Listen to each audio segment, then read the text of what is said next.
las primeras o los primeros componentes del capítulo de Streptococcus, porque no va a ser el único Streptococo que veamos.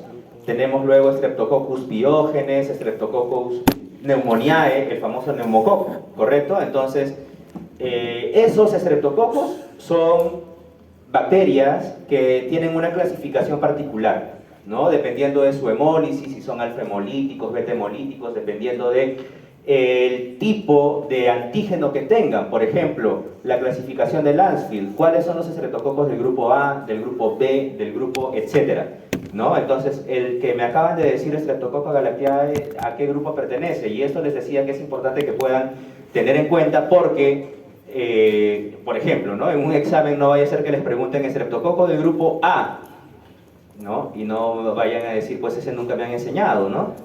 El estreptococo del grupo A es el estreptococo pyogenes que vamos a revisar, es más, en 2 semanas, o sea, en 2 semanas diferentes, quiero decir, cuando hablemos de las infecciones respiratorias, porque el estreptococo pyogenes produce la faringitis bacteriana, la faringitis estreptocócica, pero también produce distintas enfermedades de la piel, celulitis, pioderma, impétigo, etcétera, etcétera.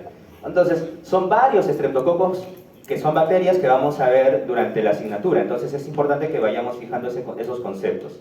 Bien, pero volviendo a lo nuestro, al asunto que nos convoca el día de hoy, es que son las infecciones del sistema nervioso central. Yo les pregunto, ¿no? Evidentemente hay otros patógenos que pueden causar infecciones del sistema nervioso central. Ya me imagino y estoy seguro que vinieron revisando ustedes los virus que pueden infectar el sistema nervioso central. Sin ir más allá, el virus de la rabia, ¿no es cierto? ¿Quién no ha conocido sobre la importancia de que, por ejemplo, un perro sea vacunado? ¿Por qué, si estuviera no vacunado, es susceptible de transmitir el virus de la rabia a otro animal o a otra persona, ¿no? A un humano? Ya veremos dentro de unos instantes cómo es que ingresa este virus a través del tejido muscular, cómo es que viaja, ¿no? A través de las neuronas, ¿hacia dónde? Hacia el sistema nervioso central para causar, ¿no? Las manifestaciones propias de la rabia, ¿no? Esa es una enfermedad clásica viral del sistema nervioso central. O los famosos enterovirus, quienes recuerdan al virus de la polio. Yo les pregunto, ¿actualmente existe polio, hay la polio en el mundo o en el Perú? ¿O ya no existe? Es una enfermedad que ya no existe. ¿Sí existe? Dicen por acá. ¿Ya no existe o sí existe? Hay algunos casos, pocos. Es una enfermedad viral, ¿no? La poliomielitis. ¿Quiénes tienen vacuna contra la polio? Todos, ¿no es cierto? Porque es una vacuna que se administra a todos los niños cuando nacen. Precisamente es una enfermedad muy grave del sistema nervioso central causada por un poliovirus, que es un enterovirus, que es un picornavirus, ¿correcto? Y que tiene manifestaciones importantes a nivel del sistema nervioso central, produciendo los síntomas y las manifestaciones clásicas de la polio. ¿Qué manifestaciones? ¿Vieron alguna persona con polio alguna vez? Por lo menos en imagen, en foto, en sus libros. Sí hay, creo, ¿no? En el libro Murray o en las láminas que tienen ustedes en su aula virtual. Ahí hay algunos casos de polio, ¿no? Como hay algunas deformaciones o algunas anormalidades en los miembros, por ejemplo, inferiores, ¿no? Una pierna mucho más delgadita, más cortita. Entonces, son síntomas clásicos de la polio. Bien, pero afortunadamente es una enfermedad sumamente controlada. ¿Gracias a qué? Gracias a la vacuna contra la polio administrada en el mundo. Bien, virus de herpes simple. No es el único herpes que vamos a estudiar, dicho sea de paso. Este es el herpes tipo 1. Tenemos luego al herpes tipo 2, luego tenemos a otros herpes virus, porque así se llaman, herpes virus, como el virus de la varicela zoster, el citomegalovirus, el virus de Epstein-Barr, que vamos a estudiar todos ellos en las siguientes semanas. Todos estos son herpes virus. Yo les pregunto, así como les preguntaba del Streptococcus, yo me imagino que ya leyeron las primeras partes del capítulo de herpes virus, ¿correcto? Y ahí habrán visto que los herpes virus se clasifican en 3 tipos. En Simple. alfa, muy bien, doctor. Alfa herpes virus, ¿qué más? Beta y y gamma herpes virus. Perfecto. El herpes simple tipo 1, ¿a cuál de ellos pertenece, doctor? Es un alfa herpes virus, ¿no? Muy bien, es un alfa herpes virus. ¿Y quién más pertenece al alfa herpes virus? Al grupo del alfa herpes virus, el tipo 2 y el tipo 3, ¿no? El tipo 1 y el tipo 2 son así como están aquí descritos. Virus herpes simple tipo 1. Ese es el tipo 1 que pertenece a los alfa herpes virus. Luego tenemos al virus herpes simple tipo 2, ese es el nombre completo, virus herpes simple tipo 2, que pertenece también a los alfa herpes virus. Pero en los alfa herpes virus tenemos un tercer componente, o un tercer virus, que ya no es alfa herpes virus tipo 3, eso no existe, ¿no? ¿Cuál es el tipo 3? ¿O cuál es el tercer miembro de los alfa herpes virus? El virus de la varicela zoster. Muy bien, doctor, ¿no? Entonces, ojo, esta nomenclatura o forma de nombrar es muy importante porque tenemos el virus herpes simple tipo 1, que es el del que ya han leído, me imagino, ¿no? Que se transmite por contacto de persona a persona y que se manifiesta fundamentalmente, ¿no? en la zona de los labios, en la zona de la boca, ¿correcto? Es el herpes labial. El virus herpes simple tipo 2, muy parecido, solo uno es 1 y el otro es 2, pero ya no se manifiesta en los labios, sino se manifiesta en ¿dónde? El tipo 2, si alguien leyó un poquito más, yo sé que no estamos todavía en ese capítulo, pero ¿en dónde se manifiesta el tipo 2? En los genitales, ¿verdad? Es el herpes genital, el tipo 2. Herpes simple tipo 2 se manifiesta en los genitales. Muy bien. Y el virus de la varicela zoster es un virus que se presenta, por ejemplo, en la niñez como varicela y que luego a lo largo de la vida, en los ancianos fundamentalmente que tuvieron varicela cuando fueron niños, se manifiesta con de unas formas llamadas zóster en la piel, ¿no? Herpes zóster. Pero eso vamos a ver cuando hablemos de enfermedades virales en la piel. Bien, pero lo que me interesa que vayamos recordando es que esos son los alfa herpes virus. Luego tenemos los beta herpes virus, que vamos a estudiar algunos de ellos, y los gamma herpes virus. ¿Cuál es la particularidad de los herpes virus? ¿Cuál es la particularidad de este herpes simple tipo 1? Y del tipo 2 y del virus de la varicela zoster. ¿Qué tienen en común todos ellos? ¿Por qué estamos estudiando el virus herpes simple tipo 1, que se manifiesta como herpes labial en la boca? ¿Por qué lo estamos estudiando en el sistema nervioso central? Porque tiene una particularidad o una característica llamada, empieza con T, continúa con R, tropismo. Muy bien, tropismo. ¿No? Todos están anotando tropismo. La pregunta es, ¿y qué es tropismo? ¿Qué quiere decir tropismo?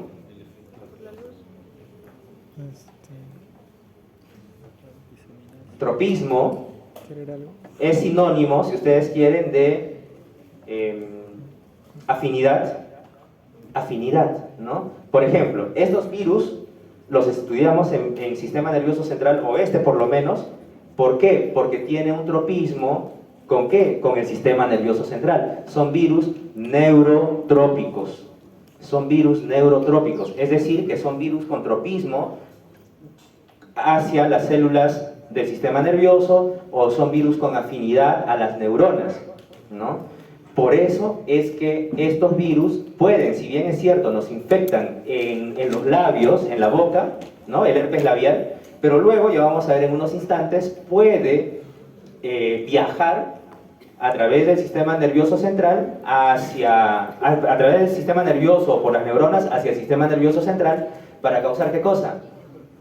Meningitis, meningoencefalitis. ¿Por quién? Por estos virus. Bien, por estos virus. Meningitis viral, encefalitis viral. Por el virus herpes simple tipo 1, que fue un herpesito que salió en la boca, pero tienen la particularidad que son neurotrópicos y pueden llegar ¿hasta dónde? Pueden llegar hasta el sistema nervioso central. ¿Cuál otra particularidad tienen los virus herpes o los herpes virus, aparte del tropismo? ¿Cuál otra? Tienen la posibilidad o la capacidad de O sea, por ejemplo, yo me contagio con virus herpes simple, ¿no? Y en la boca me salen varios granitos, vamos a decirlo. Y luego desaparecen, ¿no? Al cabo de unos días, de unas semanas, esos granitos, y ya me olvidé yo del virus herpes simple. O sea, ya se eliminó de mi cuerpo o puede continuar todavía en mi cuerpo. Puede continuar. Puede estar en fase de latencia. La latencia es otra particularidad importante de los herpes virus, de todos los herpes virus que vamos a estudiar. Simple tipo 1, simple tipo 2, varicela zoster, Epstein-Barr, citomegalovirus, etcétera, etcétera. Todos tienen la particularidad que pueden estar en fase de latencia, pueden entrar en latencia. Latencia que puede durar meses, años, toda la vida. Los alfa herpes virus son neurotrópicos. ¿Qué quiere decir? Que su fase de latencia o su etapa de latencia se desarrolla ¿en dónde? ¿En dónde se mete, en dónde se esconden estos virus alfa herpes virus? ¿Dentro de las neuronas? En las Neuronas. Muy bien, doctor. ¿Qué dijo? Neuronas. Neuronas. Muy bien. En las neuronas pueden vivir por mucho tiempo y muchos años para luego, ¿qué cosa? Reactivarse. Reactivarse volviendo a causar la enfermedad dérmica inicial que causaron o reactivarse causando una enfermedad a nivel de, ¿en dónde están? En el sistema nervioso central, como la encefalitis, por ejemplo, ¿no? Entonces, dos características importantes de los herpes virus en general, que son virus que presentan un tropismo particular, en el caso de los alfa herpes virus, en las neuronas. Los beta herpes virus, gamma herpes virus, ya vamos a estudiar luego en dónde entran en fase de latencia, en los ganglios, por ejemplo, pero no vamos a llegar ahí todavía. Los alfa herpes virus en las neuronas, se quedan en las neuronas a vivir por los días, por los meses y por los años. ¿Hasta qué? Hasta que ocurre una fase de reactivación de la enfermedad y puede manifestarse tanto a nivel dérmico como a nivel ya del sistema nervioso central. ¿Bien? Entonces, tropismo y latencia, características importantes de los herpes virus. Y hoy día estamos estudiando el primero de todos, que es el virus herpes simple tipo 1.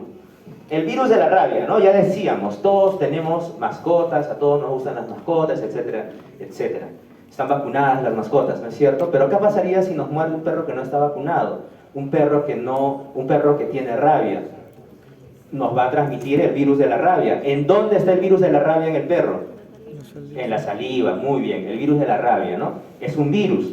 ¿Qué forma tiene ese virus? Tiene una forma particular, ¿no? Si hablamos del virión propiamente dicho, ¿qué forma tiene? Parece una bala, muy bien, parece una balita, ¿no? El virus de la rabia. Y ya vamos a ver luego, dentro de unos minutos, ¿no? Cuál es la patogenia, cómo entra, cómo se moviliza el virus de la rabia en nuestro organismo. Y finalmente, el último que tenemos ahí es un hongo, ¿verdad? Del cual ya hemos hablado regular en la sesión número 2, en la clase número 2, cuando hablábamos de generalidades de los virus y de los hongos, el famoso Cryptococcus neoformans, ¿no? Que puede ingresar en nuestro organismo a través de ¿qué? Por la vía aérea, muy bien, por la vía aérea, cuando inhalamos, ¿no? Las esporas, por ejemplo, las levaduras de Cryptococcus, precisamente que están en zonas contaminadas, ¿no? Fundamentalmente aquellas que están alrededor de heces de aves, excrementos de aves, hojas secas, ¿no? Árboles, etcétera, etcétera, ¿no? Entonces puede ingresar este hongo a nuestro organismo para causar ¿qué? Para causar la criptococosis pulmonar, criptococosis del sistema nervioso central. Ya vamos a ver también dentro de unos instantes. ¿Bien? Eso a manera de preámbulo, a manera de introducción. Bien, entonces, la idea acá es que, se los decía el doctor Pareja, me parece, en la primera semana, la idea es que no solamente estudiemos cuáles son gram positivos, cuáles son gram negativos, cuáles son los componentes de la pared celular, sino que sepamos de manera importante, y eso es lo fundamental de esta asignatura, sepamos que todos estos patógenos, todos estos microorganismos, no los estamos estudiando a ellos de manera individual, sino que en el caso de ustedes, que van a ser muy pronto aquellas personas que van a tener que diagnosticar los signos y síntomas que sufren los pacientes que van a llegar a ustedes, puedan determinar precisamente qué es lo que está sucediendo en el organismo de estas personas, y causadas por quién de todos estos. si es por un parásito, si es por un virus, si es por una bacteria, ¿no? Ya lo decíamos hace algunas semanas, y lo decía el doctor Pareja, ¿no? Que aquí el objetivo es hacer ese link, ese match entre los patógenos que estamos estudiando y las enfermedades que puedan ser causadas por estos patógenos.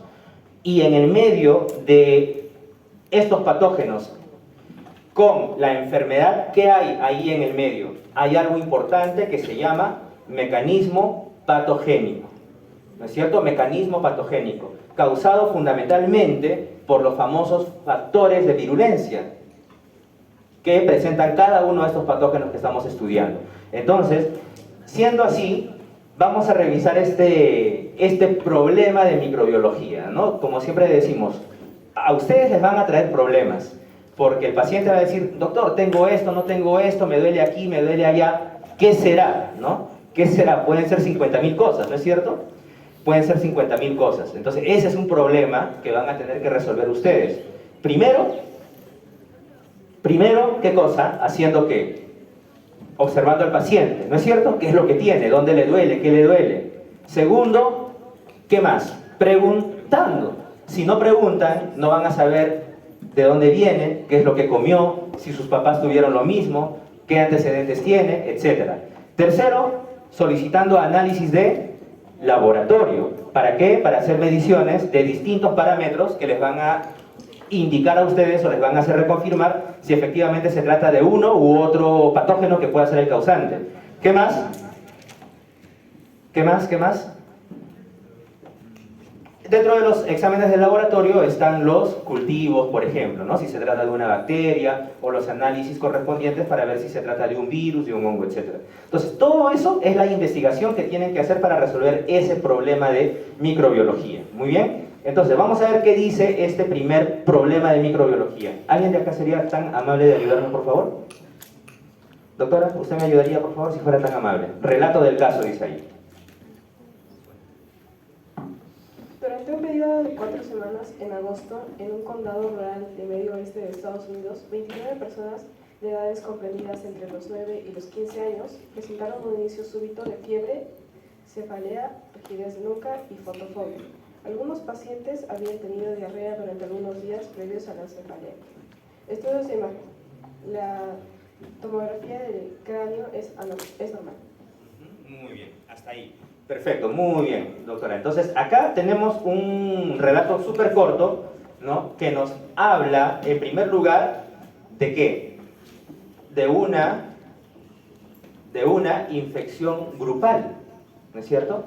De una infección grupal. Generalmente, este tipo de manifestaciones virales, suelen propagarse mucho más rápido a diferencia de una bacteria, por ejemplo. Este tipo de manifestaciones virales suelen atacar así en grupo, ¿no? Entonces, el hecho que el paciente que va donde ustedes le diga que todos 29 compañeros en total se contagiaron, probablemente les pueda hacer pensar a ustedes en una infección viral, ¿no es cierto? En una infección viral. Bien, pero ¿qué más nos dice acá? Cefalea, rigidez de nuca. Ya cuando nos dice rigidez de nuca, yo me imagino que ya todos están pensando en ¿qué? En sistema nervioso central. Muy bien, sistema nervioso central. Hay alguna inflamación ahí que seguramente está fastidiando, ¿no? Con dolor, por lo que se traduce como rigidez de nuca. Y fotofobia, ¿no? Entonces de repente entra a un ambiente con mucha luz y le molesta de manera importante esa luz. ¿Por qué? Porque el sistema nervioso central está ahí afectado, ¿no? Que no puede tolerar la luz, que no puede recibir la luz. Entonces, es un varón con mal aspecto, es un varón con decaimiento, con malestar moderado debido a la cefalea, ¿no? Al dolor de cabeza, y presenta fotofobia y una leve rigidez de nuca, nos dice aquí el autor. Muy bien, entonces, ¿qué es lo que ha sucedido acá? A ver, ¿qué puede ser? Pueden ser bacterias, ¿sí? O sea, hasta donde hemos leído hace un ratito nada más, podría ser tranquilamente ¿qué?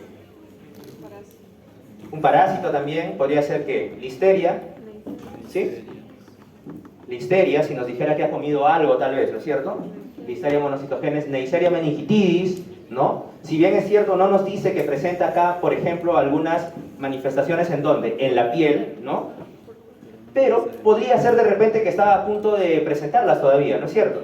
¿Ok? Entonces, veamos, puede ser también un virus, puede ser meningitis aséptica, meningitis fúngica por Cryptococcus, ¿no es cierto? Puede ser meningitis viral o meningitis aséptica, ¿no? Meningitis viral o meningitis aséptica son sinónimos, ¿correcto? Aséptica, ¿qué quiere decir a? Sin, ¿verdad? Se refiere a sin, ¿qué cosa? Sin bacterias, ¿no? Por ejemplo, si ustedes hacen el análisis de la punción lumbar y no encuentran ninguna bacteria como encontramos en las bacterias que revisamos la semana pasada, ¿qué quiere decir? Que no hay bacterias, quiere decir que es una meningitis aséptica, no hay bacterias. Y si no hay bacterias, meningitis aséptica hace referencia a meningitis viral. ¿Ok? ¿Estamos? Bien, entonces, rápidamente, en estos casos se debe considerar la posibilidad de meningitis, ¿no? Ya nos hablaba de rigidez de nuca, de fotofobia, etc. Se deben excluir primero las formas más graves de meningitis, es decir, las causadas por bacterias, debido a su elevada mortalidad. Evidentemente, una meningitis por meningococo es sumamente mortal, ¿no es cierto? Entonces, a menudo, la distinción inicial entre meningitis bacteriana y meningitis viral no es sencilla. Evidentemente no es sencilla. La meningitis viral o vírica se debe sospechar cuando se produce un brote durante los meses de verano. Ajá, acá había un dato importante que nos dice que esta ocurrencia de los 29 infectados se dio ¿cuándo? En agosto. Este libro evidentemente es norteamericano, por eso es que mencionan agosto. Agosto es verano en Estados Unidos. Entonces, este brote se dio justo en verano y resulta que este virus es un virus que suele presentarse mucho más en verano. Es un virus estacional. Este virus del cual estamos hablando, ¿no? Entonces, se produce un brote durante los meses de verano, especialmente en jóvenes menores de 15 años. Esta predilección estacional de algunos virus, como los enterovirus, proporciona una clave muy valiosa para el diagnóstico. Entonces, si ya nos dice que son meses de verano, la importancia de preguntar, ¿no es cierto? Meses de verano, rigidez de nuca, etc., nos estamos orientando hacia el sistema nervioso central, pero de manera específica más hacia los virus. Muy bien, entonces, ¿qué fue lo que pasó con este paciente? Se obtuvieron muestras de líquido cefalorraquídeo, evidentemente, si ven rigidez de nuca, fotofobia, líquido cefalorraquídeo y de sangre también. Se establece sospecha de meningitis aséptica, ya dijimos que es aséptica, ¿no es cierto? Es decir, no bacterias, debido a los siguientes marcadores: leucocitos, linfocitos, glucosa, leucocitos. Ante una infección bacteriana, ¿qué creen ustedes que sucedería con los leucocitos? Es decir, con los glóbulos blancos, estarían elevados, ¿no? Y si en el líquido cefalorraquídeo encuentran leucocitos normales, ya les va reconfirmando su sospecha, ¿no es cierto?, de que probablemente se trate de una infección viral, como bien dice su compañero. A los 3 días, los cultivos bacterianos de sangre y de líquido cefalorraquídeo son negativos. Entonces, ahí se excluyó la sospecha que podría haber habido de una infección bacteriana. Se obtiene una identificación preliminar, ¿no?, y se termina aislando el virus, y se trataba finalmente de una meningitis por enterovirus. Se trataba finalmente de una meningitis por enterovirus. Bien, entonces, los enterovirus, vamos a empezar ya a hablar de nuestros primeros virus, ¿no?, de nuestros primeros virus. Los enterovirus, señores, son virus que pueden ingresar. ¿Por qué vía? Les pregunto, ¿por qué vía pueden ingresar los enterovirus? Vía oral fecal, muy bien, ¿no? Pueden transmitirse por contaminación vía oral fecal, ¿no? Por vómitos contaminados, por contaminación que ingresa por medio del tracto digestivo. Bien, pero además es importante reconocer que estos enterovirus son virus neurotrópicos. Ya dijimos que son virus neurotrópicos, ¿correcto? Tienen predilección por las células del sistema nervioso central. Entonces, así como el virus herpes simple tipo 1, que vamos a ver en un instante, estos enterovirus también son virus neurotrópicos, porque evidentemente van a querer ir al sistema nervioso central. Virus neurotrópicos, ¿como quiénes? Como el citomegalovirus, el adenovirus, todos estos los vamos a estudiar en la asignatura. Los enterovirus, el virus de Epstein-Barr, el virus herpes simple, que está aquí, ¿no es cierto? El SARS-CoV-2 también puede tener afectación a estos niveles y a esos niveles es donde pueden llegar estos virus, porque pueden ingresar por diferentes vías, vía aérea, vía fecal oral, como en este caso los enterovirus, pero llegan finalmente ¿a dónde? Al sistema nervioso central. Llegan al sistema nervioso central para meterse ahí y causar ¿qué cosa? Si hablamos de meningitis, ¿qué quiere decir? Inflamación de las meninges. Si hablamos de encefalitis, causar inflamación del encéfalo. Entonces ingresa, se establece, viaja hasta el sistema nervioso central y llega a estos niveles para causar ¿qué cosa? Para causar meningitis, encefalitis, etc. La meningitis viral y la encefalitis viral, la meningitis viral y la encefalitis viral es un asunto sumamente relevante en la actualidad. Muchas veces ya es harto conocido cómo es el mecanismo patogénico de las bacterias. Por ejemplo, ¿no? Inclusive veíamos cómo es que se producen, ¿se acuerdan de las petequias o de la púrpura causadas por el meningococo? ¿No? O sea, está sumamente estudiado y además son enfermedades sumamente conocidas y hay fármacos antibacterianos para combatir esas enfermedades. Pero las enfermedades virales son las que han estado en boga en las últimas décadas recientes. Por ejemplo, nos dice acá este autor hace algunos meses, la meningitis viral y la encefalitis viral cada vez son más diagnosticadas. ¿Gracias a qué? Gracias a la existencia de técnicas novedosas como las técnicas moleculares. Para diagnosticar una enfermedad viral, ¿qué creen que necesitamos? ¿O cómo se puede diagnosticar una enfermedad viral? PCR, muy bien, ¿no? Que es la técnica molecular, la famosa prueba molecular, ¿no es cierto? Cuando teníamos el SARS-CoV-2, etcétera, se hablaba de la famosa prueba antigénica, los anticuerpos y la prueba molecular. La prueba molecular se realiza a través de la técnica de PCR. ¿Para qué? Para determinar, ¿qué creen que determina la técnica de PCR? ¿Identifica qué cosa? No, el antígeno no. El ADN o el ARN de la bacteria, perdón, del virus, ¿no es cierto? Si la técnica de PCR me identifica, señores, el ADN del virus de la rabia, no cabe duda que es virus de la rabia, ¿no es cierto? No va a ser otro virus, ¿no es cierto? Entonces eso me da certeza plena que se trata efectivamente del virus que está identificando. Es una prueba ideal, ¿verdad? Porque me detecta exactamente cuál es el virus, me detecta su ADN o su ARN si es un virus ARN. Pero ¿es posible hacer una prueba molecular en todos los pacientes? ¿Hay un equipo de PCR en todos los hospitales y en todas las postas? No, ¿verdad? Entonces se tiene para eso otro tipo de técnicas también válidas, por ejemplo las pruebas serológicas. Cuando hablamos de las pruebas serológicas, hablamos de lo que mencionaba su compañero hace un instante, ¿no? La medición de antígenos, la medición de anticuerpos, ¿correcto? Entonces, si es una persona con una infección activa, que en este momento está infectada con un virus, ¿qué quiere decir eso?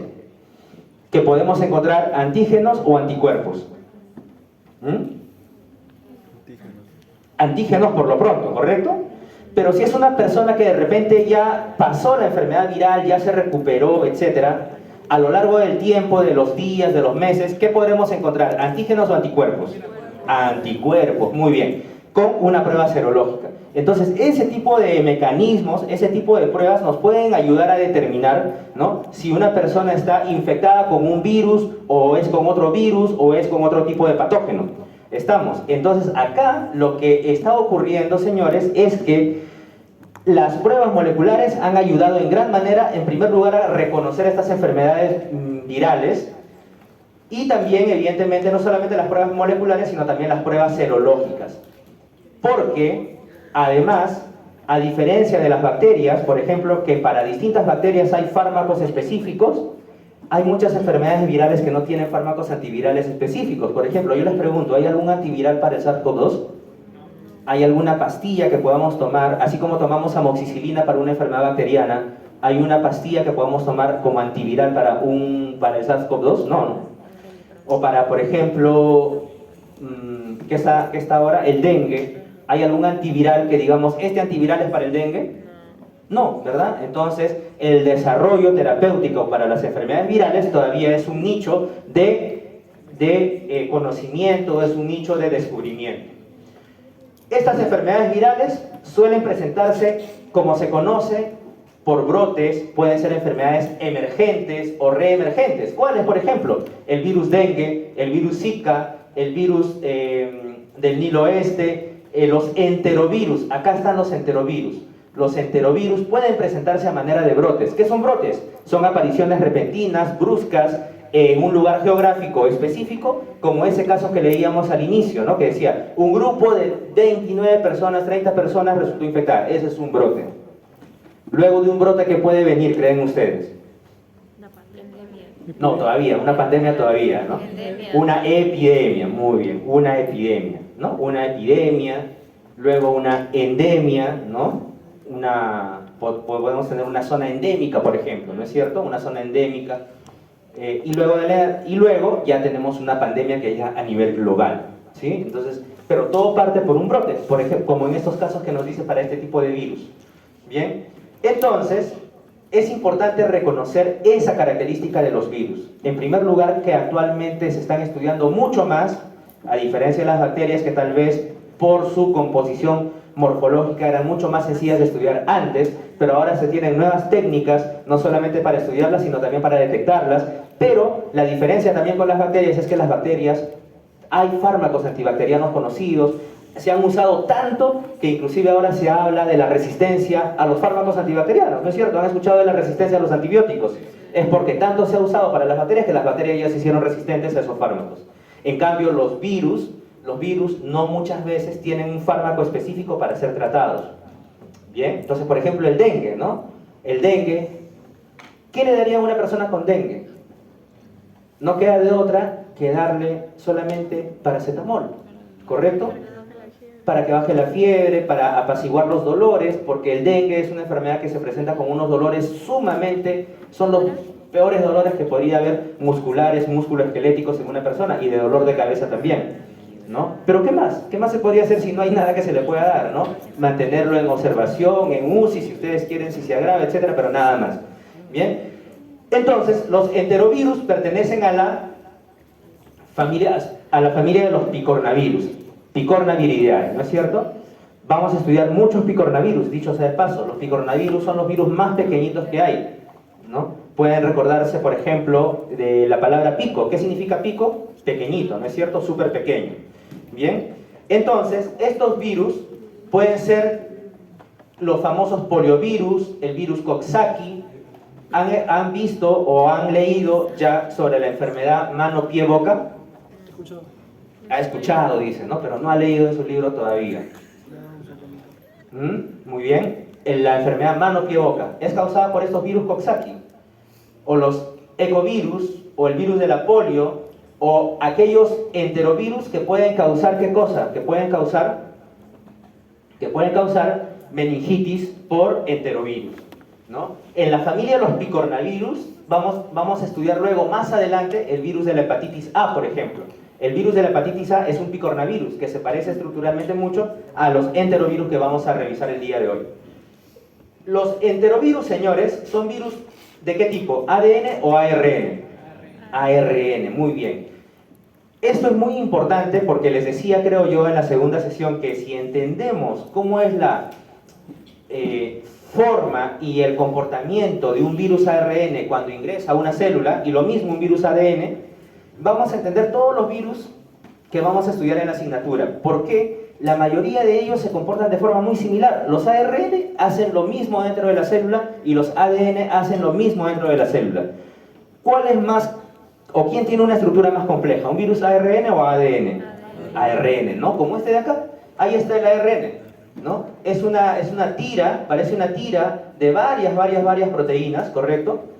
Es una tira que se extiende y podemos dividirla en varias partes. Este es el ARN que está dentro de acá. ¿Dentro de qué? De este virión. Y ese virión, decíamos que está compuesto ¿por qué? Por el material genético, que en este caso es ARN, y ¿por qué? Alrededor que tenemos la cápside que protege a ese material genético. Entonces, este material genético es sumamente importante. ¿Por qué? Porque en ese material está toda la información del virión. ¿Qué información creen ustedes que necesita un virión para luego poder persistir en el tiempo, replicarse, multiplicarse? la información correspondiente a su estructura, por ejemplo, ¿no es cierto? A su estructura. Importante la estructura. ¿La estructura de qué? De la cápside, para formar los viriones hijos cada vez que va infectando a un nuevo huésped. ¿Y qué otra información necesita? Información relacionada ¿a qué? A su replicación, por ejemplo, qué hacer para replicarse, qué hacer para multiplicarse, etc. ¿Bien? Y esa información está ¿en dónde? En el genoma de ARN. ¿Está de qué manera? Está de esta manera. Estructurales y no estructurales. Está en cada una de estas proteínas que vemos acá, de color fucsia, color verde y de estos otros colores. Estas, señores, son proteínas. Son proteínas. Y en un genoma ARN, esas proteínas se van a dividir en dos tipos. Esto es muy importante porque va a ser lo mismo para todos los demás virus. Proteínas que se llaman de tipo estructurales. Muy bien, doctora. Y las otras proteínas no estructurales. Su propio nombre lo dice. Tenemos proteínas estructurales y proteínas no estructurales. Las proteínas estructurales que están aquí en este ARN largo, ¿no? Las proteínas estructurales van a tener la información de ¿qué creen? Obviamente, de la estructura. De la estructura. La estructura de este enterovirus que vemos aquí abajo, ¿no? Y acá tenemos, ¿se acuerdan de la cápside, de los capsómeros, de los protómeros? Aquí está, vean ustedes, la cápside está formada, de este virus, está formada por esta proteína viral BP, proteína viral 1, la de color verdecito, proteína viral 2, proteína viral 3 y la proteína viral 4 que está adentro, si se entiende aquí esta figura, ¿no es cierto? Está justo en la vuelta. Proteína viral 1, proteína viral 2, proteína viral 3 y proteína viral 4. ¿Cuántas proteínas virales tiene el enterovirus? 4. Muy bien, ahí están los 4. Cuando el virus está en una célula replicándose, necesita recordar que tiene que formar 4 proteínas virales estructurales, ¿correcto? ¿Dónde está esa información? Está aquí precisamente, aquí en el ARN. Este segmento de ARN es la que recuerda para la proteína viral 4, proteína viral 2, proteína viral 3 y proteína viral 1. Son proteínas estructurales. Y así como tenemos proteínas estructurales relacionadas a la estructura del virión, vamos a tener también proteínas no estructurales. Y las proteínas no estructurales, ¿qué tipo de información tendrán entonces? Si no son estructurales. ¿Qué tipo de información tendrán las proteínas no estructurales?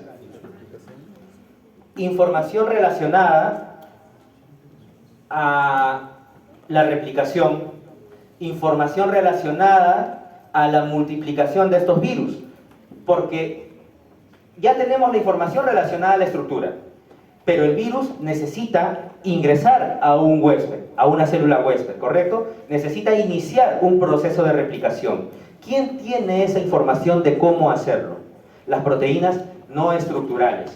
Las proteínas no estructurales. Bien, entonces tenemos proteínas estructurales y proteínas no estructurales. O como algunos autores y algunos libros le suelen llamar a estas proteínas no estructurales, le suelen llamar proteínas funcionales. ¿Por qué? Porque precisamente están relacionadas a funciones, no a la estructura. La estructura ya está con las proteínas estructurales, sino a algunas funciones, si se le puede llamar así, funciones que va a cumplir ese virus una vez que ingresa al huésped. Bien, entonces está clara cómo es la estructura, señores, de este virión de los enterovirus. Acá tenemos precisamente todo el genoma extendido de ese virus y lo dividimos precisamente en proteínas estructurales, proteínas no estructurales o funcionales, como decíamos. Y de hecho, acá hay una proteína muy importante, proteína no funcional, proteína funcional o no estructural, que es la BPG. Esa proteína BPG es una proteína muy importante porque se le conoce como cebador, como primer, como iniciador del proceso de replicación. Una vez que el genoma queda ya solito, queda desnudo dentro de la célula huésped, ya se ha liberado de la cápside y está el genoma solito, es la que inicia esta proteína BPG todo el proceso de replicación. Bien, entonces hay proteínas funcionales o no estructurales muy importantes también, como esta BPG, ¿no? Entonces, acá tenemos precisamente el detalle el detalle de esta proteína BP4, BP2, BP3, o sea, todo este genoma es la que tiene la información, decíamos, para los nuevos viriones que se van a formar. Pero vean ustedes qué interesante acá, la región no estructural, que no solamente es esto que vemos acá, proteína BPG, proteína PRO, proteína POL, etcétera, sino que también se van dividiendo en subunidades que constituyen una función específica y especial para cada uno de estos virus una vez que ingresan a la célula huésped. Por ejemplo, vean ustedes acá, esta parte que vemos en esta sección A, esta parte que vemos en esta sección A, es solamente una proteína estructural. Es solamente una proteína que va a formar, por ejemplo, que corresponde a la BP1, a la proteína viral 1. Entonces, esto es mirado en amplitud. Imagínense ustedes cómo es un virus realmente cuando lo vemos ya de esta manera. Proteína viral 1, 2, 3, 4 y esta conformación que va a tener de forma icosaédrica formando la cápside del enterovirus. Bien, ¿cómo se transmite? Se transmite fundamentalmente por vía fecal oral o por contacto con las manos, con los fómites, ¿no es cierto? Si agarro una estructura contaminada y luego cocino con esas manos contaminadas, evidentemente esa comida va a salir contaminada, ¿no es cierto? Y acá tenemos la estructura del virión, y esta estructura del virión contiene adentro, ¿qué cosa? Al genoma ARN. Ese hilo largo que vimos con varias partecitas hace unas láminas, es precisamente esto de acá. Es el genoma que está adentro ¿de dónde? Adentro de la cápside. Y esta cápside es una cápside que tiene la particularidad que se puede desarmar por partes, porque es una cápside que parece en realidad, ¿qué cosa? Un rompecabezas, ¿no? Parece un rompecabezas. Si retiramos esta tapa, va a quedar un hueco, ¿no es cierto? Y si hacemos ese hueco, ¿qué va a salir por ese hueco? Va a salir el ARN. ¿El virus necesita que salga el ARN o no? Dentro de la célula huésped. Obvio que sí, porque este ARN es el que se va a tener que supermultiplicar en varios ARNs hijos. Y esos ARN hijos son los que van a producir, ¿qué cosa? La información para producir nuevas cápsides y luego juntarse los ARNs hijos con las cápsides hijas, juntarse y formar los nuevos viriones. Así de sencillo es el mundo de los virus, señores, y más aún si se trata de los virus ARN. Y es lo que tenemos acá precisamente. Llegan los enterovirus, son reconocidos por un receptor, ingresan, vean ustedes, acá están con la cápside todavía, están con la cápside, pierden la cápside, se suelta, se ve esta colita acá, ¿no es cierto? Esta es la colita del ARN que ya se liberó de la cápside. Ya tenemos al ARN solo. Y acá este ARN solo, ¿qué es lo que va a suceder con este ARN solo? Va a empezar a multiplicarse en ARNs hijos. ¿Cómo se llama ese proceso de que un ARN se transforma en ARNs hijos? Transcripción, ¿correcto? Transcripción. Se transcribe en ARNs hijos. Aquí están los ARNs hijos. Y estos ARNs hijos, si lo vemos con una lupa, en realidad son esta línea larga de colores, ¿verdad? En esta línea larga de colores está la información de cómo va a tener que ser la proteína viral 4, cómo va a tener que ser la proteína viral 2, de qué tamaño, de qué color, si ustedes quieren, no hay colores obviamente, pero cómo va a tener que ser. Entonces, aquí está la información, y también la información funcional o no estructural. Una vez que tenemos estos ARNs hijos, que ya se transcribieron, ¿cuál es el siguiente proceso? La traducción. La traducción, así como en los idiomas, cuando traducimos del español al inglés o viceversa, este ARN va a tener que traducirse. Va a tener que traducirse. ¿En qué? En otro idioma, llamado ¿qué cosa? Proteínas virales. Acá está, vean ustedes, la proteína viral 4, producto de la traducción de este ARN hijo. Y acá tenemos la proteína viral 4 hija, la proteína viral 2 hija, la 3 hija, la BP1 hija, ¿no? Y se van juntando. Se van juntando estas proteínas virales nuevas, hijas, que provienen de estos ARNs hijos. Se van juntando y van formando ¿qué cosa? Una nueva cápside. Y al formarse una nueva cápside, ¿qué tenemos? Acá tenemos cápside. ¿Y qué tenemos acá? ARN hijos. ¿Qué es lo que va a suceder? Se van a juntar, se van a ensamblar y vamos a tener ¿qué cosa? Los nuevos viriones que se han formado de ese virus. ¿Esos nuevos viriones se van a quedar a vivir en la célula infectada? No, van a querer salir. Van a querer salir de dos maneras, ¿no? Dependiendo del virus, puede ser por la vía no lítica, es decir, se forma una vesícula, ¿no? Y se expulsa sin romper la célula, o vía lítica, que eso implica una ruptura de la célula. ¿Bien? ¿Está claro, señores? Así de sencillo es el mundo de los virus. O si queremos verlo, ¿no? Si queremos verlo mucho más en detalle, vemos acá exactamente lo mismo.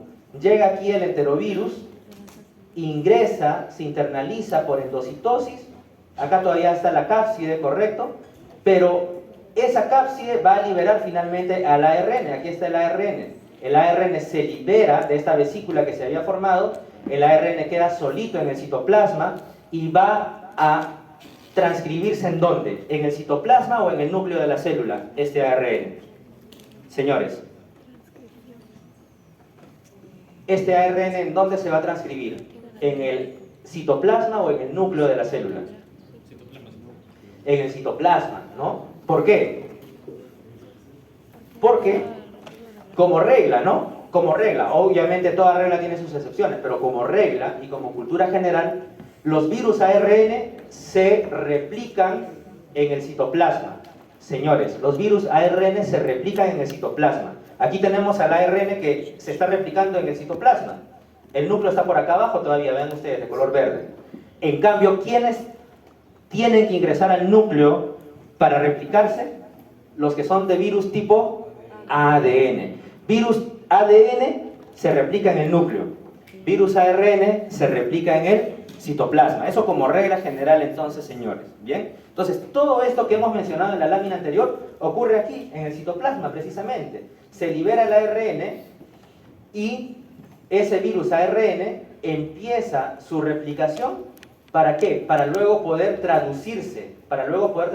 Y se traduce en una gran poliproteína. ¿Se acuerdan cuando veíamos en la semana número 2 cómo es el esquema general de replicación de un virus ARN positivo, ARN negativo, de un virus ADN? ¿Se acuerdan, no? El ARN mensajero. Entonces, tienen que dar ¿qué cosa? Tienen que producir ¿qué cosa? Una poliproteína. Esta poliproteína luego se divide por un proceso proteolítico. ¿Se divide en qué cosa? En las proteínas individuales hijas. Aquí está la BP1, BP2, BP3, BP4. ¿Estamos? Entonces, ese es el proceso que sigue el virus dentro de la célula huésped. Se juntan estas proteínas virales y forman ¿qué cosa? Un protómero. Se forma el protómero y forma ¿qué cosa? Un pentámero. Y se siguen juntando y se forma la cápside completa finalmente. La cápside completa, ¿para qué?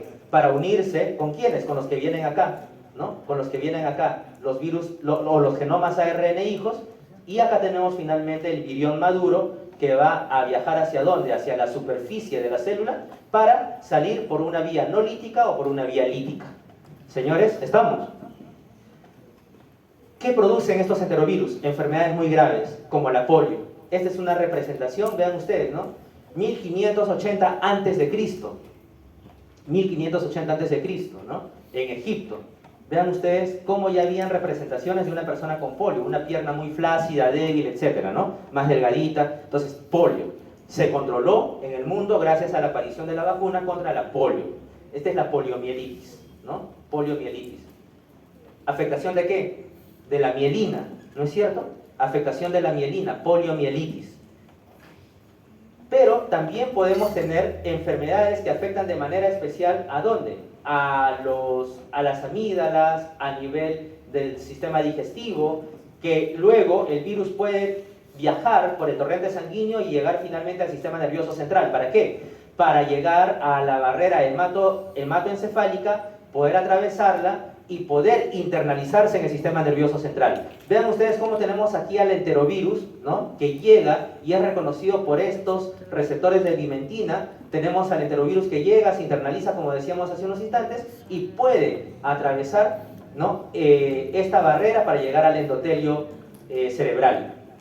De la misma manera, este virus, enterovirus, puede transportarse ¿por dónde? Puede transportarse por la vía neuronal hasta llegar a la médula. hasta llegar a la médula. Y también tenemos este famoso mecanismo que veíamos en las semanas anteriores, el famoso caballo de Troya, ¿no es cierto? Que el virus es internalizado, ingresa dentro de un leucocito y puede viajar por todo nuestro organismo para atravesar finalmente esta barrera hematoencefálica. Llega finalmente al encéfalo, o llega al encéfalo precisamente, ¿y qué es lo que va a suceder en las células del encéfalo? ¿Por qué se va a producir la encefalitis? ¿Por qué se produce la enfermedad? Porque primero llegó, evidentemente, a causar daño, pero una vez que llega, ¿qué es lo que sucede? Este virus en las células del encéfalo no es que se va a quedar ahí solito, ¿no es cierto? Sin hacer nada. ¿Va a querer qué cosa? Va a querer seguir replicándose. Y al replicarse este virus, al producirse esta replicación viral a nivel encefálico, ¿qué va a producirse con esas células? Veían ustedes, o recordaban ustedes en el ciclo de replicación, cómo salía un virus de una célula por la vía no lítica o por la vía lítica, ¿verdad? Si es la vía lítica, ¿qué ocurre con esa célula? Se destruye. Lisis, romper, ¿no es cierto? Se destruye, se rompe y va a causar daño, evidentemente, en las células a este nivel. Ya tenemos un primer daño.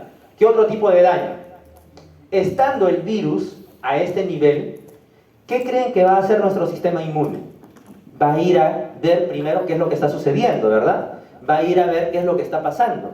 Van a llegar, yo sé que todavía no hemos, inmunología, la asignatura de inmunología, sé que las van a llevar todavía en el siguiente semestre, ¿verdad? Pero van a llegar en términos generales distintas células del sistema inmune.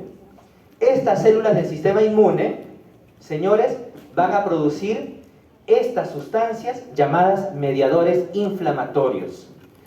Esos mediadores inflamatorios van a causar, su propio nombre lo dice, inflamación. ¿En dónde? Inflamación aquí, en donde está siendo afectado nuestro organismo. Van a causar inflamación. Entonces ya tenemos destrucción de las células ahí. Tenemos ¿qué cosa? Inflamación. ¿Por qué? Por mediadores inflamatorios muchas veces producidos no por el patógeno, producidos por nuestras propias células del sistema inmune. Es lo que ocurría, por ejemplo, con el SARS-CoV-2. El agravamiento del cuadro de una persona no era producido propiamente por el virus. El agravamiento del cuadro de una persona era producido ¿por qué? Por esa famosa llamada tormenta de citocinas. Las citocinas son células de nuestro propio sistema inmune que sobreproducía este tipo de sustancias, y esas citocinas son muchas veces superinflamatorias. Y ese es el daño que era causado por este tipo de enfermedad. Lo mismo ocurre acá, ¿no? Va a haber inducción, lo mismo que decíamos, ¿no? Inducción de citocinas, ¿no? Y estas citocinas son inflamatorias, producen apoptosis de las células, etc. Y producen luego inflamación y muerte celular. Y finalmente la apoptosis o daño celular. Entonces, esto es lo que ocurre, señores, cuando el enterovirus llega a nuestro sistema nervioso central. Esa es la causa de la meningitis o de la encefalitis viral. Bien, entonces, podemos tener, por un lado, la meningitis aséptica, que es afectación solo y únicamente de las meninges, que puede ser aséptica, ¿por qué? Ya dijimos, porque no hay afectación por parte de una bacteria. O podemos tener también la meningoencefalitis. Yo les pregunto, ¿meningoencefalitis es lo mismo que decir encefalitis? No, porque uno es en También afecta a las meninges. Meningitis no es lo mismo que encefalitis, ¿verdad? Muy bien. Meningitis, inflamación de las meninges. Pero cuando hablamos de encefalitis, también compromete a las meninges. Por eso encefalitis es lo mismo que meningoencefalitis. Porque para que haya encefalitis tuvo que haber meningitis, ¿verdad?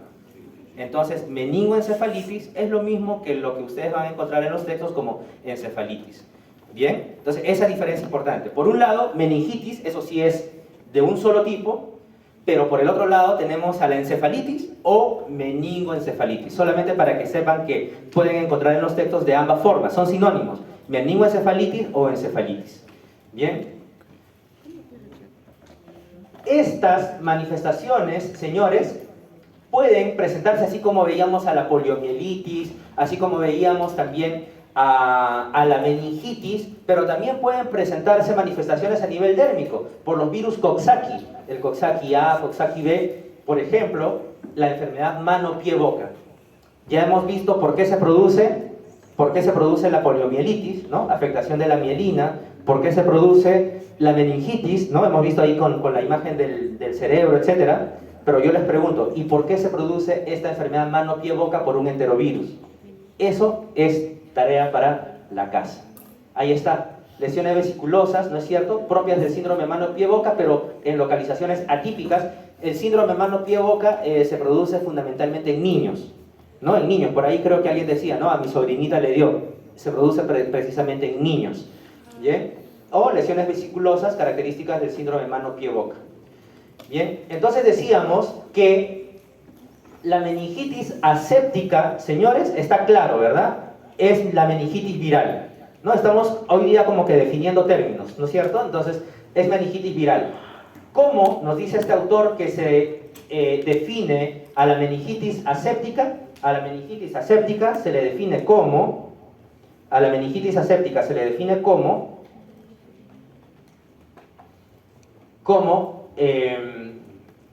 primero, evidencia clínica de meningitis aguda. Clínica, es decir, lo que ustedes ven, ¿no es cierto? Lo que ustedes ven. Fiebre, dolor de cabeza, vómitos, ¿no? Dolor en la fontanela, ¿no? En la cabeza, rigidez de nuca y otros signos propios de irritación meningia, ¿no? El signo de Kerrin, de Brunzinski, etc. ¿Qué más?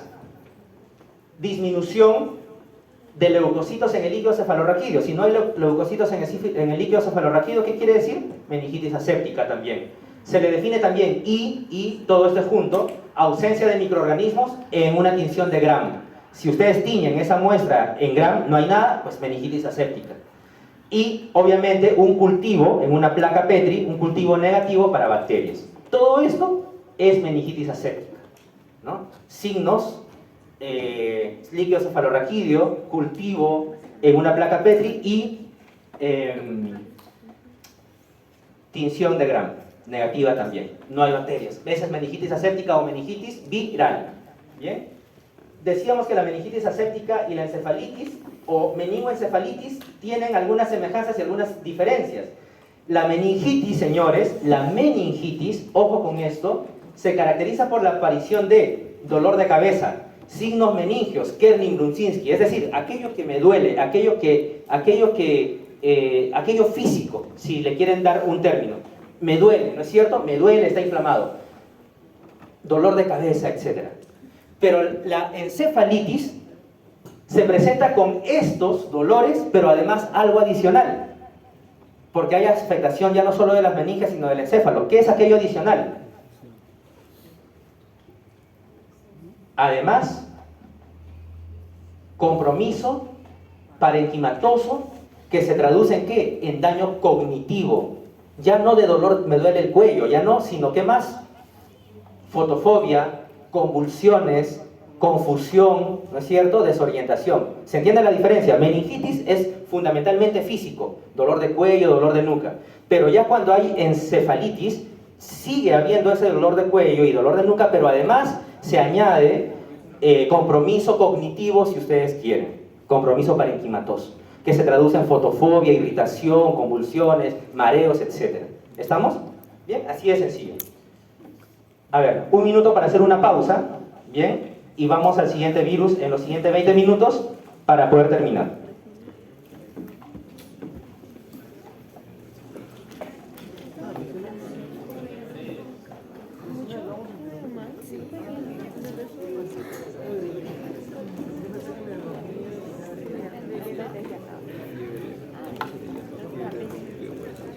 Muy bien. Siguiente historia. Vamos a ver, siguiente problema. Sí, pero, a ver, siguiente historia. Vamos a mirar de manera ya corta los siguientes patógenos, porque me interesaba que primero pudiéramos entender la replicación de un virus ARN. En las siguientes veces y en las siguientes semanas ya no vamos a hablar de la transcripción, de la traducción, etc. ¿Ya? Entonces, yo quisiera que el día de hoy, así como en la segunda semana, ojalá haya quedado claro cómo es el ingreso de un virus. Más adelante vamos a decir cuál es el receptor de ese virus, ¿no? Cuál es el primer de este genoma. ¿no? Entonces, espero que haya quedado claro, ojalá, cómo es el ingreso del virus, qué es lo que sucede adentro, cómo es la formación de las proteínas virales. Ya no vamos a decir qué son proteínas virales, qué son proteínas funcionales. Se supone que todo eso ya está quedando claro en esta segunda semana y en esta cuarta semana, ¿sí? Entonces, vamos a ver rápidamente lo que nos interesa, enlazar al microorganismo ¿con quién? Con los efectos que puedan haber en una persona. Rápidamente, lo leo yo para ir rápido, ¿bien? Los familiares de un hombre de 56 años, ojo, ya estamos hablando de una persona mayor, notaron cambios en su personalidad, ajá, ¿no? De repente más irritable, etcétera, ¿no? Entonces ya pensamos también sistema nervioso central.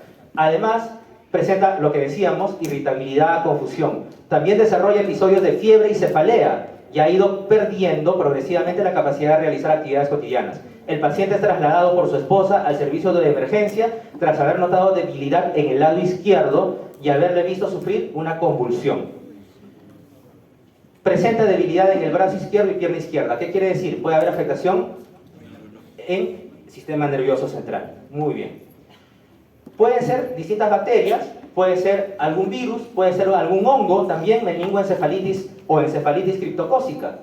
Puede ser el virus de la rabia, puede ser el virus herpes simple tipo 1. Rápidamente, la presentación es altamente sugestiva de ¿qué? Encefalitis, ¿no? Irritabilidad, confusión, etc. Ya que los signos predominantes son los cambios de estado mental. Eso creo que ha quedado claro, ¿no? Diferencia entre meningitis y encefalitis, en lugar de signos meningios típicos de la meningitis bacteriana o viral. Los signos neurológicos focales y las convulsiones también pueden ser indicativos de una masa cerebral o absceso cerebral o de un ACV, un accidente cerebrovascular. Las causas de la encefalitis viral pueden ser difíciles de diferenciar solo con el cuadro clínico y con frecuencia hay que recurrir a otras características epidemiológicas como ayuda al diagnóstico. La punción lumbar revela pleocitosis, es decir, elevación de leucocitos, ojo, no solamente porque sea una infección bacteriana se pueden elevar niveles normales de glucosa y elevados de proteínas. Se solicitan estudios, la PCR, lo que ustedes decían, análisis molecular para determinar de qué virus se trata. La PCR para un virus neurotrópico es positiva. ¿De qué virus estamos hablando? Del virus herpes simple tipo 1. Es un virus neurotrópico. Le corrieron la prueba de PCR y salió tipo 1, herpes simple tipo 1. Si nos sale el genoma, que es como el DNI del virus, pues obviamente no va a ser otro virus, ¿no? La prueba molecular o la prueba de PCR es altamente específica para el virus que corresponda. Estos virus, señores, rápidamente, porque yo les pido, y acá vamos a ver varias veces el virus herpes simple tipo 1 o los herpes virus. De hecho, en la sexta semana vamos a volver a ver virus herpes simple, ya no el tipo 1, sino el tipo 2, que son en realidad 99.9% iguales. La única diferencia está en que el tipo 1 afecta al herpes labial y el tipo 2 es el herpes genital. Pero es exactamente la misma historia, mismos receptores, etc. Y es más, los dos pueden entrar en fase de latencia en las neuronas, y es más, los dos pueden producir enfermedad del sistema nervioso central. ¿Ok? Pero estamos empezando con el tipo 1 en esta semana. Es un virus, no es ADN, es un virus no es un virus ARN, sino es un virus ADN. Es un virus ADN. Es un virus que tiene una cápside icosaédrica. Aquí está, ¿no es cierto? Una cápside icosaédrica. Y afuera, ¿qué tiene? Una envoltura. Una envoltura. Es un virus con envoltura. No es un virus con cápside desnuda, como los enterovirus, sino es un virus con envoltura. Adentro tiene la cápside o nucleocápside. La envoltura está formada por glicoproteínas. Glicoproteína D, glicoproteína L, glicoproteína F, etc.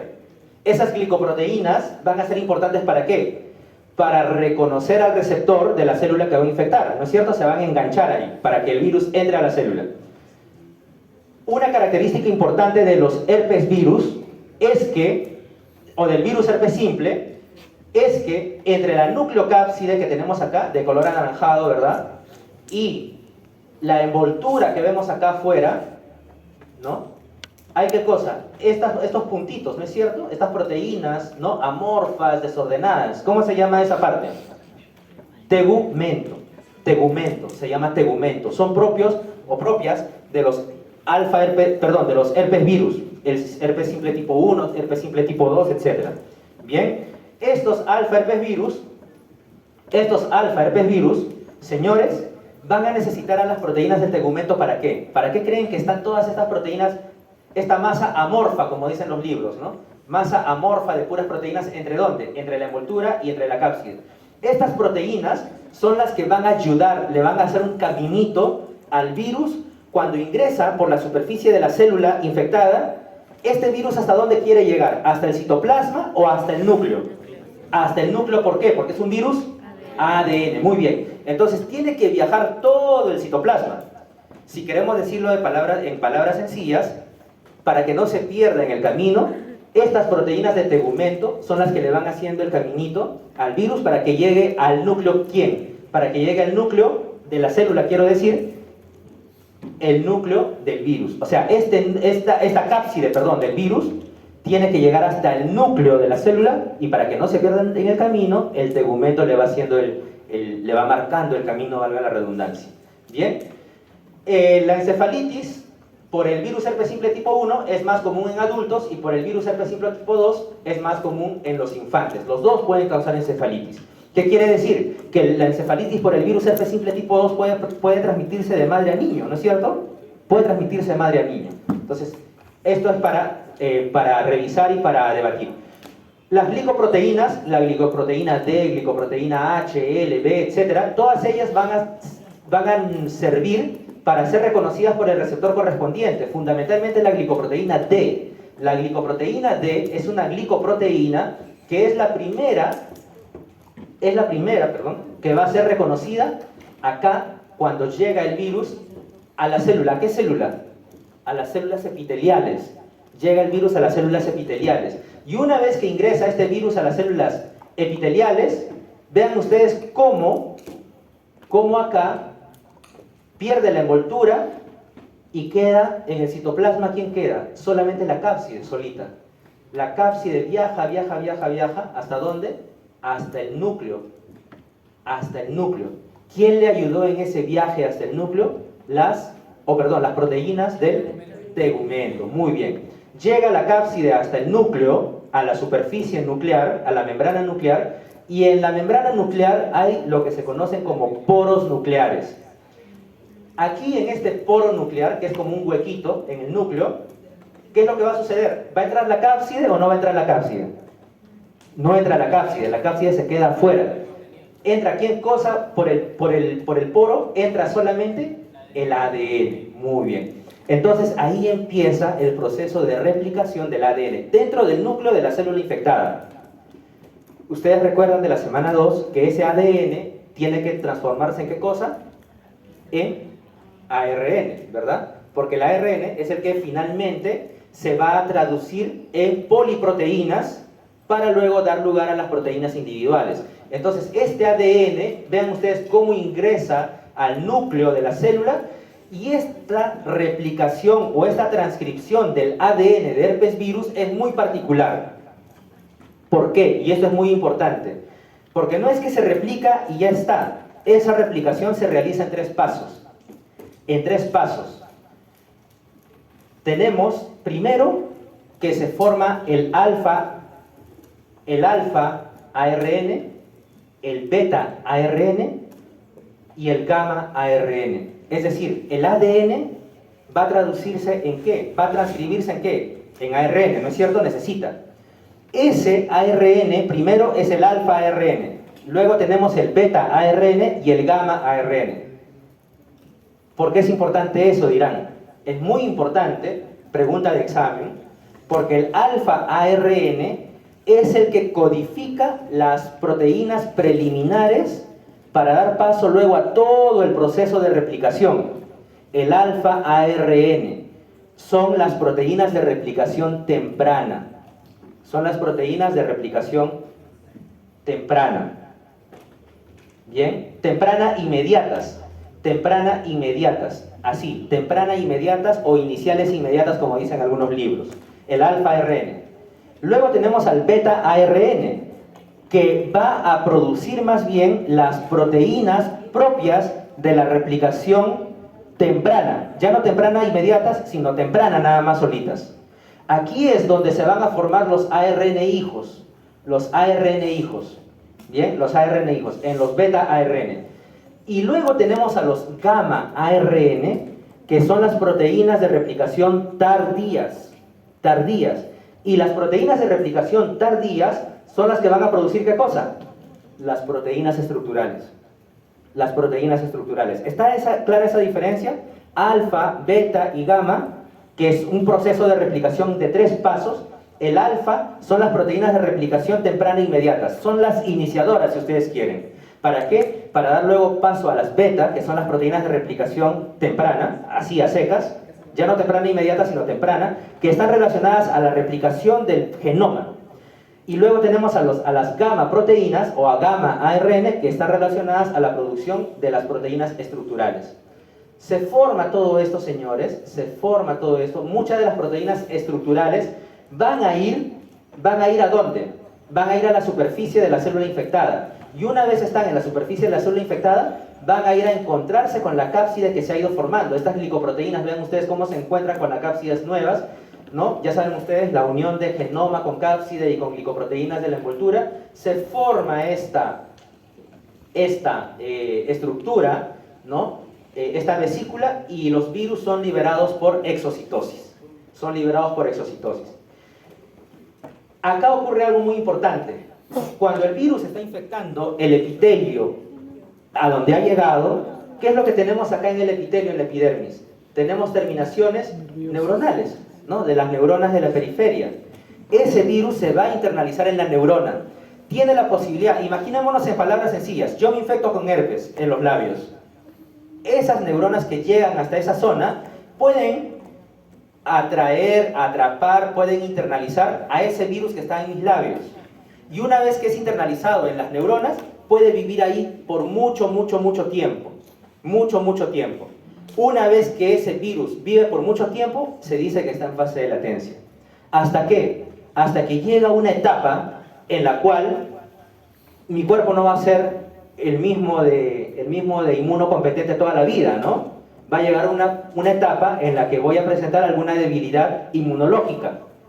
Y ahí puede haber la reactivación de ese virus que estaba latente. Al reactivarse ese virus que estaba latente en mis neuronas, puede volver por el axón neuronal. ¿Hacia dónde? Hacia donde entró. Me puede volver a dar herpes después de años, o varias veces en la vida, porque se va reactivando, ¿no? Va reapareciendo el herpes. Pero también puede reactivarse y producir ¿qué cosa? Encefalitis. Encefalitis, ¿por qué? Porque hay replicación neuronal en el sistema nervioso central. El virus se va a seguir replicando, o sea, dejó de estar en latencia y más bien empieza a replicarse otra vez en el lugar en donde se encuentra ahora, que es en el sistema nervioso central. Bien, para llegar a la neurona, evidentemente, también tiene unos receptores, etcétera, ¿no? Entonces, eso es muy importante, señores. Puede entrar por acá, por la boca, herpes labial, puede viajar por la neurona, entrar en fase de latencia y puede causar finalmente ¿qué cosa? Vean ustedes esta necropsia de una encefalitis por virus de herpes simple. Bien, vámonos a este relato del caso, que es el tercer virus, y ya vamos terminando en los últimos 10 minutos antes de llamar lista, ¿ya? Para que tengan lista los que se quedan. Fiebre y alucinaciones visuales, hombre de 31 años, alucinaciones, ¿no es cierto? Sistema nervioso central. ¿Cómo se infectó? Mientras trabajaba con una cuadrilla de limpieza de márgenes de carretera, ¿ok? ¿Qué es lo que le sucedió? Notó esos cuadros, ¿no es cierto?, mientras hacía estos trabajos. Al día siguiente, ¿qué fue lo que pasó? Tenía mialgias, dolor muscular, vómitos y espasmos abdominales, ¿ok? Cada vez más agitado y peor orientado, hidrofobia, muy característico de esta enfermedad, hidrofobia, hipersalivación, grandes fluctuaciones de la temperatura corporal y de la tensión arterial. ¿Qué fue lo que sucedió con este paciente? La alteración de la conciencia es condición de la encefalitis, ¿no? Allá dijimos meningitis, encefalitis. Encefalitis, en el contexto de otro signo de infección. tanto el síndrome de Guillain-Barré, que no es el caso, como en la polio, que tampoco es el caso, serían de esperar algún grado de debilidad muscular. Los signos de agitación e hidrofobia, por eso es importante analizar al paciente, preguntar. Agitación e hidrofobia son específicos más bien de quién, no de Guillain-Barré, no de poliomielitis, son específicos del virus de la rabia. Son específicos del virus de la rabia. En caso de no estar presentes, podría ser cualquier otra cosa menos rabia, pero como están presentes, es rabia. Entonces, le hicieron los exámenes que correspondieron y al final se hizo una biopsia, ¿no? Y salió como resultado que era un virus neurotrópico, que era el rhabdovirus. El rhabdovirus, que ustedes ya conocen, es un virus en forma de balita. ¿Virus ARN o ADN? ARN, ¿no es cierto? Si extendemos el ARN, ahí está, con distintas proteínas estructurales, ven ustedes, la nucleoproteína N, la amarilla, la fosfoproteína, la morada, la proteína de la matriz, ¿no? Matrix, color verde, la proteína G, la proteína L, etcétera, etcétera, ¿ok? ¿Qué es lo que sucede con este rhabdovirus? Vean ustedes cómo esta proteína, la verde, la nucleoproteína, que es esta que parece una hélice, la que veíamos de color amarillo acá, esa nucleoproteína que aquí está de color verde, tiene en su interior al ARN, vean ustedes. El ARN está ahí, largo, pero adentro de estas esferitas, si se entiende, ¿no?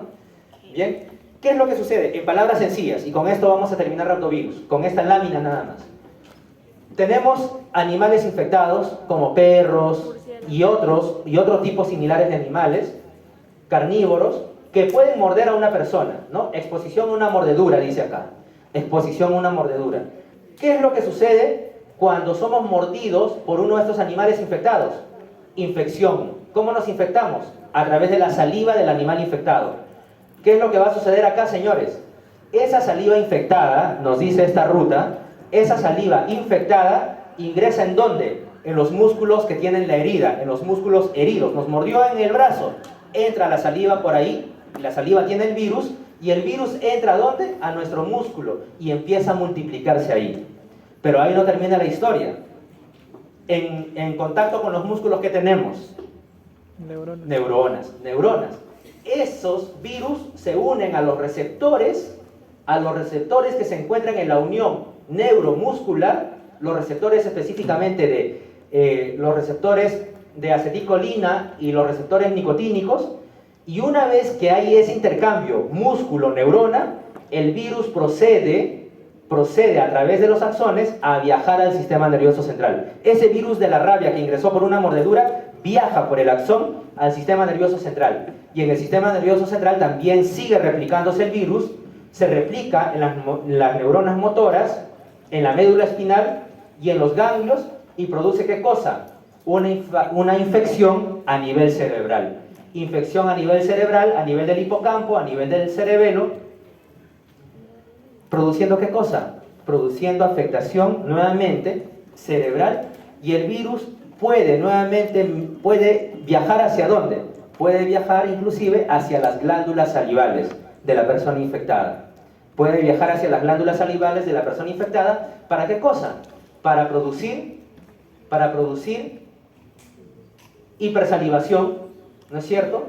Hipersalivación, como decía el caso clínico, y ahí tenemos que estas láminas que están en su aula virtual les recuerdan a ustedes que podemos tener primero una fase prodrómica, una fase neurológica aguda con la muerte.